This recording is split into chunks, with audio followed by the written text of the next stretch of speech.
Let's move on because there's a lot to talk about with this one. Okay. The boys of Even have released a new EP. This is their first comeback ever. EVNNE is how you spell the group. They're a 7-member boy group who debuted on Jellyfish Entertainment last year, 2023. These were guys from a reality show. It's actually the competition show that put together Zero Base One. These members didn't quite make that group, and then they were formed into a new group from a different company. Very smart. And I want to start out this review with saying I like Even. I included them on my year-end list of groups that I think are slept on and kind of deserved more credit from 2023.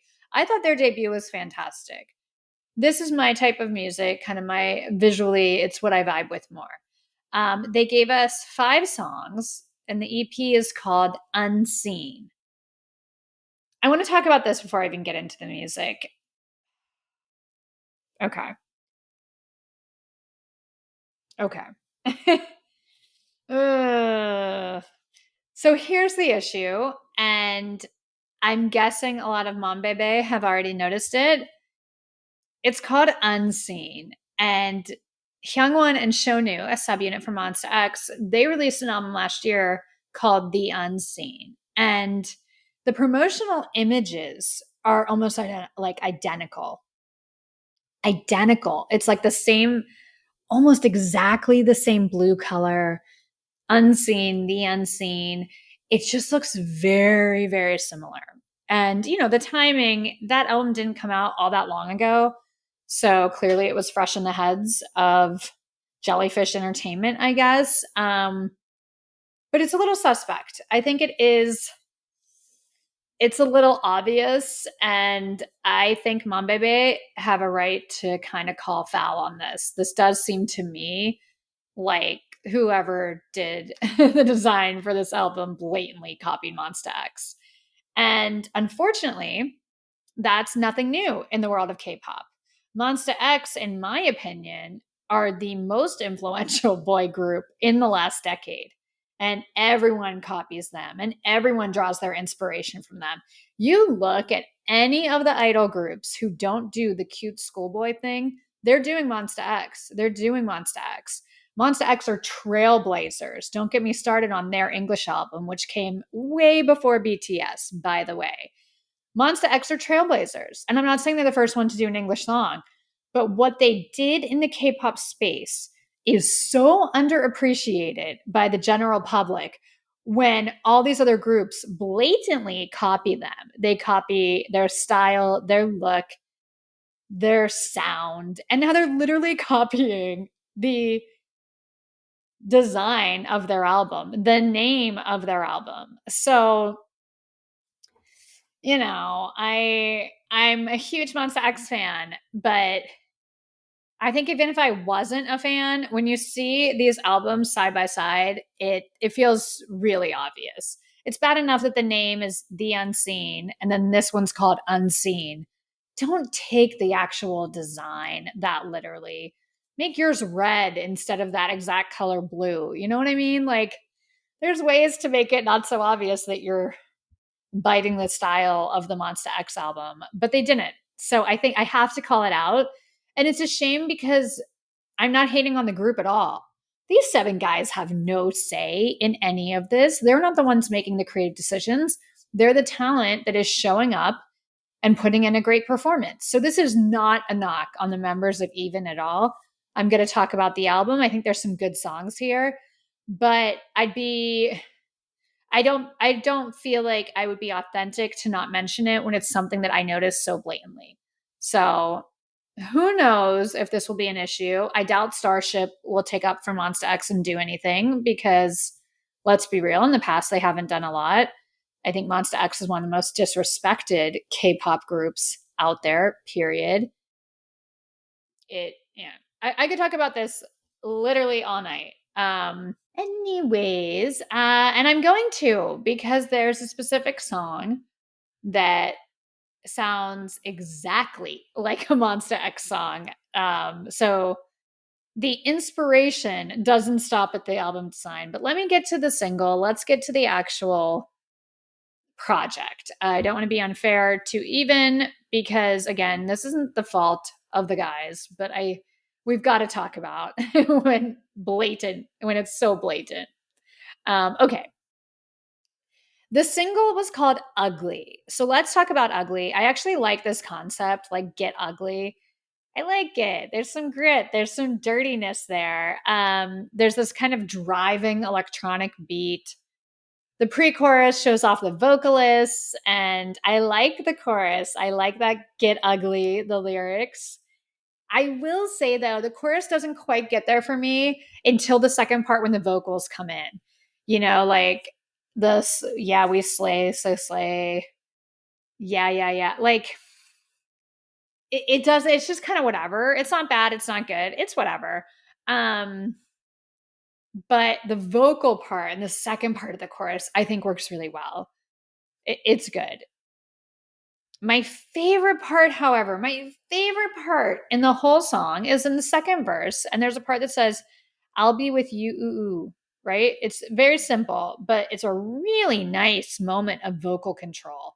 So I want to give a shout out. That's Hanbin.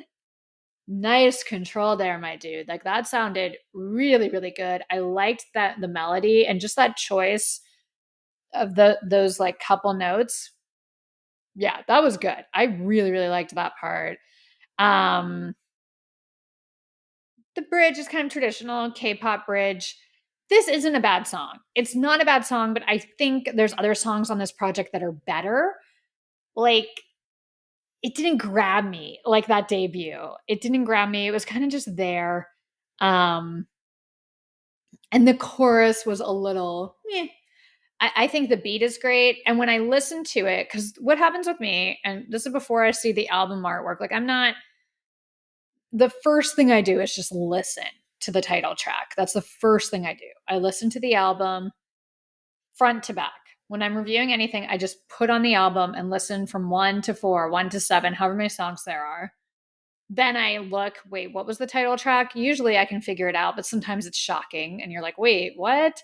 And then I re listen to the title track a few times. I watched the music video. But when I listened to this one, I kept thinking, this song was made to dance. This song was made for them to have like powerful choreography in the chorus, which is fine. But I think the producers need to understand that there are people who just listen who maybe aren't about the visual aspect. I know that's such a major part of K-pop and I love that. But you have to make sure the songs are good and the song structure works. This one just didn't quite, it left a lot to be desired. So I want to talk about the music video, however, because the music video is infinitely better than the song. This is a great music video. The visuals kind of match that feel. It's gritty, it's dark, it's cool. They've got cuts and bruises on their face. These are bad boys. We get it. The styling is great. Suits, black outfits. They look handsome. There's a story. It looks like they're being held somewhere and they're trying to escape. That's a theme of tonight's show, isn't it? These idols are being held in these dark places. Then they use like superpowers to escape. And Mix and Even should have this like cross world thing. So, anyways, they're like stuck somewhere, and then they have special powers, and they kind of like freeze time and do all this stuff and get out of wherever they are. I like the dance sequence in front of the convenience store. There's a part where they're like in front of a convenience store and they're dancing and it's just really, it's fun. It feels fresh. I like the snow.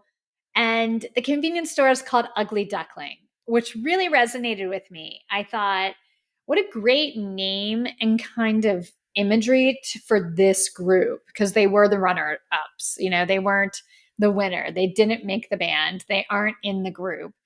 They're maybe the late bloomers, but sometimes the late bloomers end up on top. So I thought that was very interesting to see that wording in the background. But mainly, I just loved the choreography. And just like I pictured, the chorus has great choreography. These are very good dancers and they executed really well. This to me was an example where the music video and the performance stages, performance videos make me like the song a lot more. their performance and their visuals won me over. So I like the song more now. Still not my favorite, but yeah, the visuals help a lot in K-pop. Let's talk about my album picks. They gave us 5 songs. So my standout tracks were Syrup and Festa. Syrup, I might have made the single. I really, really liked this one. The pre chorus in this has this kind of harmony part that's really cool and different and grabs you. I loved the harmonies there. I also like the bad, bad, bad taste. There's some attitude and swag in like that rap delivery that I buy. A lot of switch ups in the production of this song, but they work. This one feels done compared to Ugly. It feels more polished, more finished, and the production elements work. And I don't know if it's the mixing. There's something here that just feels a little bit better, for lack of a better word. I would have made Syrup the single over Ugly. I like this song. Let's talk about Festa. Okay. Okay. This is gonna be a little spicy tonight. The beginning of Festa sounds exactly the same as the beginning of Monsta X's 2021 release, Ride With You. So if you listen to the song, go look it up. I'm going to put it on my playlist. Playlist is for subscribers. It will be on this week's playlist. If you listen to the song, and I will put these songs back to back for you, listen to the beginning of Festa and listen to the beginning of Ride With You for Monsta X. They are identical, if not nearly identical. So the team, the creative team behind EVNNE are clearly Monbebe. Although I'm not sure if you're a Monbebe, if you blatantly take from them like this, the album design and this song. I mean, it's like exactly. And then it goes into a totally different sound. So they could have just left that out. Like it doesn't, the rest of the song doesn't sound like it. So just leave that out. You didn't need that as the opener. Monsta X already did it. The rest of the song really reminded me of NCT. It's very NCT coded. I mentioned that during their debut. I think that's why I vibe with this group. I love NCT. Huge compliment from me. And being like Monsta X is a huge compliment. You just can't do it so blatantly. It's one thing to draw inspiration, it's another thing to copy. There's a clear line. That said, I like it. I mean, obviously, I'm a Monsta X fan, and there's a real NCT feel once you get out of that intro. This reminds me of like the second half of an NCT album. They'll have something that sounds a little more light and fun. Festa is like a good mood song. It's a great song. I really genuinely like this song. It was my favorite song off the album by far. I think it's like really a good vibe, a good feel for them. This is a good song. It's time for my rankings from EVNNE's new EP, Unseen. This is from least favorite to favorite. They gave us 5 songs. My number 5 song is Chase. My number 4 song is KO. I liked the intro in that song. My number 3 was the title track, Ugly. Number 2 was Syrup. I probably would have made this the single. I think it's a little bit stronger than Ugly. And my number 1 song, by far the best song on this album. I loved it. Festa. That's my countdown. Congratulations to EVNNE for this comeback. I think there's some good stuff here. And maybe I'm being too hard. I mean, you guys tell me. Maybe I'll make this a poll question or just let me know what you think. Did you hear and see the similarities to Monsta X, or am I just being kind of an overprotective fan of them? Maybe because I'm so familiar with Monsta X, it's like always in my head, and I'm seeing this stuff that the average Monbebe wouldn't notice, or K-pop fan. Let me know. I don't want to be a jerk and bring, cause drama or cause controversy. But again, I also think when you see something, you need to call it out. You need to hold people accountable. And I know, being a creative, if I put something out there and someone goes and copies my idea, I really appreciate it when somebody else points it out, when I don't have to be the one to say, hey, wait a minute, that was my idea and you totally stole it from me. Before I move on, though, I want to talk about bias and Wrecker because when I initially reviewed this group, when I talked about how kind of I liked their debut and I hope that they get more attention in 2024, I didn't pick a bias or Wrecker. I've got my bias now. My bias, Junghyun. Oh my goodness. Yes. Yes. Like, I noticed him so much. I noticed him in Trouble. Like, he's a star. He steals so much attention.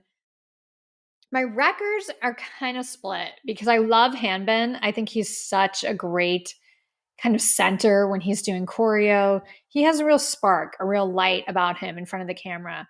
But I've got to mention Seungeon for his vocals. He vocally lights it up. And I remembered him from the Studio Tune performance of Trouble. He stood out a lot. And it wasn't just the blonde hair. Like, I like him too. So they've got a great rapper, Keita, Japanese member. He's fantastic. There's a lot of talent in this group. So no shade, no hate to them at all. Just, to the company, clean things up a little bit so you don't get accusations or you don't get fandoms mad at you. You can't do that and expect not a little bit of heat to come your way. And the members don't deserve it at all. So I want to make that clear. I like this group. I'm rooting for them. Just, there's any mom baby out there who agree with me, let me know. Am I seeing things? Am I hearing things? Or do you see and hear the inspiration as well?